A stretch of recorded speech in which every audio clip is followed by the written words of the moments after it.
Brought to you by ExpressCare Health and Skin Center. Get in, get out, get better. Welcome back, everybody. This is Healthy Living, and Dr. Jitka Lom from ExpressCare is here. We are in a little bit of a different venue today, a little bit of a tasty theme going on today because we were talking about taste buds. That is true. All right, we're at the dinner table here. Yeah, exactly. And hopefully somebody will bring in a turkey or something like that. Are you hungry? I'm hungry, actually. And kind of apropos, we're talking about that because where exactly are the taste buds in our anatomy, and how do they do what they do? Oh, well, that's awesome. You know, the taste buds are not just on your tongue. They're on your tongue. The little bumps that you see on your tongue are not taste buds. They're called papillae. And within each papilla, you have at least 6 taste buds. So they're really tiny, tiny. And within each of those taste buds, you have taste receptors.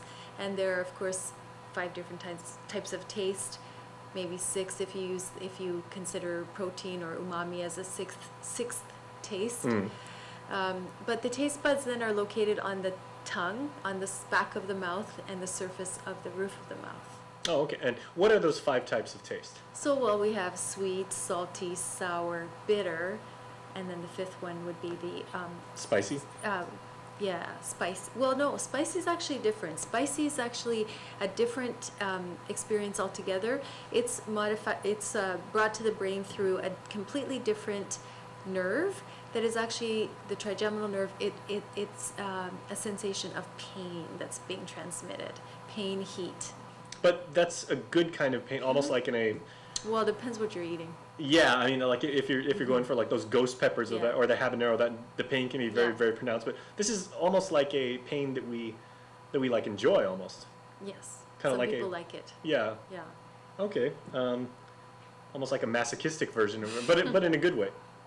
You enjoy the burn. Like if you eat cayenne, it's a nice amount of heat. That's right. But it's got a different amount of heat that like if you're swallowing it than if you're eating like a jalapeno. True.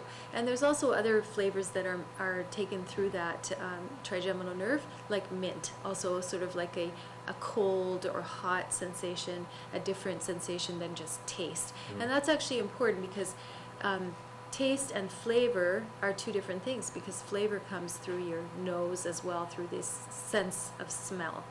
The olfactory nerve. Yes. Yeah, see, I remember that from science, one of the few things I remember. Good job. So, quite literally, having a sweet tooth is anatomically incorrect. Right, it's nothing to do with your teeth. Yeah. Everybody worldwide has a little bit of a preference for sweetness. That is something that's genetic. Actually, your whole taste preferences are genetic, and they change over time. As we know, children tend to have a much more sort of pickier taste preference, and over time that can be modified. You can't really ever make somebody like a food that they dislike by forcing it on them over and over and over. You can just make them dislike it less. But you can't ever make that food a preference for that person, because it's basically a genetic tendency. Some people are what's called super tasters. Their taste buds have much more than 6 taste buds within each papilla. Normally there's like about 6. These people have lots more, and so they experience the sensation of taste in a order of magnitude of about 10 of other people. So those people, especially if they're children, will really experience taste in a strong way, especially the bitter tasting things. So that's why they hate broccoli, and they hate Brussels sprouts and those type of slightly bitter flavors. Now there's something that's interesting, because I personally am not allergic to any type of sprouts, specifically Brussels sprouts or black olives.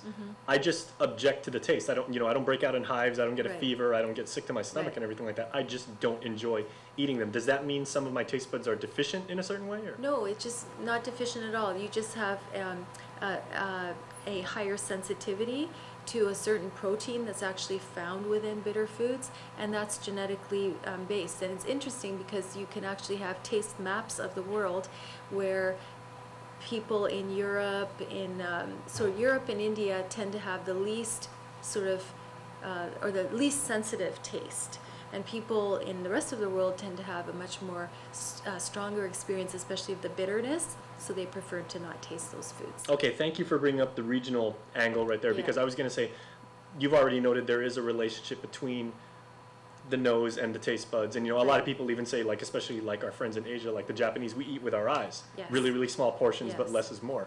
For people like in Scotland, where haggis is from Scotland, right? Or is it Irish?